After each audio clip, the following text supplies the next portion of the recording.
આજે હું તમને શેર કરીશ લીલી આંબલીની ચટણી એટલે કે કાતરાની ચટણી। તો મેં અહીંયા લાલ કાતરા લીધા છે જે સ્વાદમાં ખાટા અને મીઠા હોય છે। તો સૌથી પહેલાં આપણે કાતરાને કટ કરી લઈશું। પછી ચટણી બનાવવા માટે મેં અહીંયા લીલું લસણ અને લાલ મરચાં લીધા છે।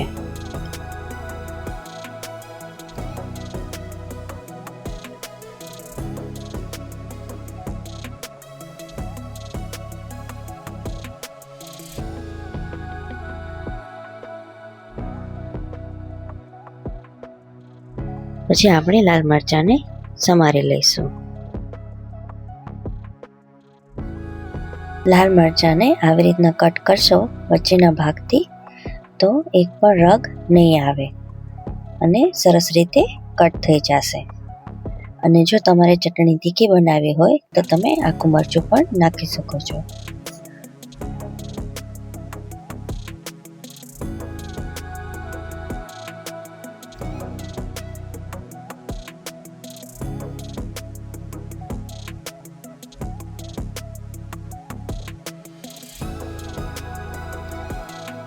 બધા મરચાં કટ થઈ જાય એટલે આપણે ખાંડણીયામાં આંબલીને નાખી દઈશું અને થોડું ખાંડી લઈશું।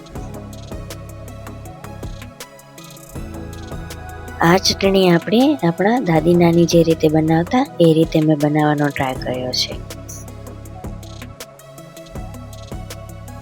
થોડા કાતરા ખંડાઈ જાય એટલે આપણે માંડવીના બી એડ કરી દઈશું અને એને પણ થોડું ખાંડી લઈશું। બંને થોડું ખંડાઈ જાય પછી એમાં આપણે લાલ મરચું એડ કરી દઈશું અને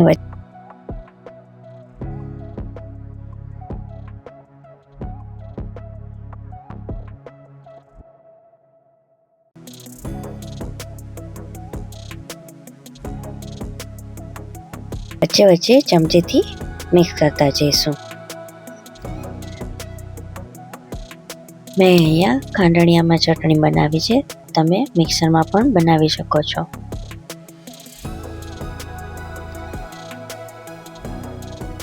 પછી એમાં લીલું લસણ એડ કરી દઈશું અને સાથે 1 ચમચી જેટલું મીઠું એડ કરીશું।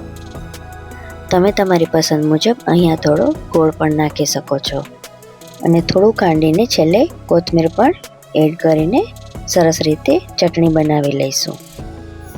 તો મેં અહીંયા ચટણી આખા ભાગે રાખી છે, તમે એકદમ સ્મૂથ પેસ્ટ પણ બનાવી શકો છો। તૈયાર છે આપણી ખાટી મીઠી આંબલીની ચટણી। પછી એક વાસણમાં કાઢી લઈશું।